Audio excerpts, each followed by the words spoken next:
Phone tapping case విచారణలో మరో కీలక పరిణామం చోటు చేసుకుంది. గత కొద్ది రోజులుగా వరుసగా బీఆర్ఎస్ కీలక నేతలను విచారిస్తున్న ప్రత్యేక దర్యాప్తు బృందం తాజాగా మరో కీలక నేతను విచారణకు పిలిచింది. బీఆర్ఎస్ మాజీ ఎంపీ జోగినపల్లి సంతోష్ రావుకు సిట్ నోటీసులు జారీ చేసింది. ఇవాళ మధ్యాహ్నం 3 గంటలకు జూబ్లీహిల్స్లోని ఏసీపీ కార్యాలయంలో సిట్ అధికారుల ఎదుట విచారణకు హాజరు కావాలని కోరింది. సిట్ నోటీసులను సంతోష్ రావు కూడా ధృవీకరించారు. నోటీసుల్లో పేర్కొన్న ప్రకారం దర్యాప్తు అధికారుల ఎదుట విచారణకు హాజరవుతారని ప్రకటించారు. సిట్ ఎదుట విచారణకు హాజరు కావడానికి ముందు బంజారాహిల్స్లోని బీఆర్ఎస్ కేంద్ర కార్యాలయం తెలంగాణ భవన్లో పార్టీ నాయకులు శ్రేణులతో సంతోష్ రావు సమావేశం కాబోతున్నట్టుగా తెలుస్తోంది. అక్కడి నుంచి నేరుగా సిట్ కార్యాలయం చేరుకోబోతున్నారు. ఫోన్ ట్యాపింగ్ కేసులో ఇప్పటిదాకా విచారించిన వారందరినీ ఉదయమే హాజరు కావాల్సిందిగా సూచించిన సిట్ అధికారులు సంతోష్ రావు విషయంలో మాత్రం భిన్నమైన సమయాన్ని ఎంచుకోవడం ఆసక్తికరంగా మారింది.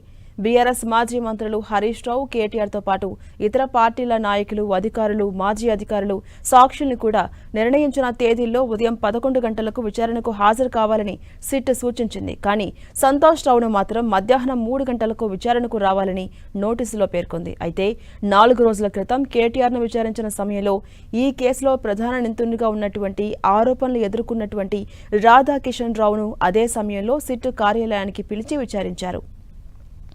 ఇక దీంతో సంతోష్ రావును విచారించే సమయంలోనూ అదే పద్ధతిని అవలంబించే అవకాశాలు కనిపిస్తున్నాయి. ఫోన్ ట్యాపింగ్ కేసులో సిట్ అధికారులు బీఆర్ఎస్ కీలక నేతలను ఒక్కొక్కరిని పిలిచి విచారించి స్టేట్మెంట్ రికార్డు చేస్తున్నారు. అవసరమైతే మరోసారి తమ ఎదుట విచారణకు హాజరు కావాల్సి ఉంటుందని చెప్పి పంపుతున్నారు. ఇప్పటివరకు మాజీ మంత్రి Harish Rao, party working president కేటీఆర్ను ప్రశ్నించిన సిట్ ఇప్పుడు సంతోష్ రావును విచారణకు పిలిచింది. దీంతో త్వరలో బీఆర్ఎస్ అధినేత కేసీఆర్కు సైతం నోటీసులు జారీ అవుతాయన్న ప్రచారం జరుగుతోంది. ఈ కేసులో ఇప్పటివరకు అరెస్ట్ చేసిన నిందితులను విచారించినటువంటి సమయంలో తాము బిగ్ బాస్ ఆదేశాల మేరకే పనిచేస్తామని వారు చెప్పుకొచ్చారు. దీంతో బిగ్ బాస్ ఎవరనేది సిట్ ఇప్పటికే రాబట్టినట్టు త్వరలోనే ఆయనకు నోటీసులు జారీ చేసి ప్రశ్నించబోతున్నట్టుగా తెలుస్తోంది.